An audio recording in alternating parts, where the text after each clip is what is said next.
নমস্কাৰ ছাত্ৰ ছাত্ৰীসকল, মোৰ নাম জনা, মোৰ চেনেল কামৰূপ এডুকেশ্যন এলিলৈ পুনৰ স্বাগতম।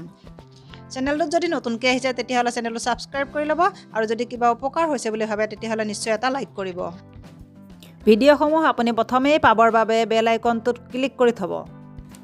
আজি মই তোমালোকৰ বাবে লৈ আহিছোঁ দ্বিতীয় শ্ৰেণীৰ বছৰেকীয়া পৰীক্ষা 2022ৰ গণিতৰ পেপাৰখন। তেতিয়াহ'লে আজিৰ ভিডিঅ'টো আৰম্ভ কৰোঁ।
সকলো শ্ৰেণীৰ প্ৰশ্ন কাকতবিলাক পাবৰ বাবে চেনেলটো ছাবস্ক্ৰাইব কৰি ল'ব আৰু যদি কিবা উপকাৰ হৈছে বুলি ভাবে নিশ্চয় এটা লাইক কৰিব।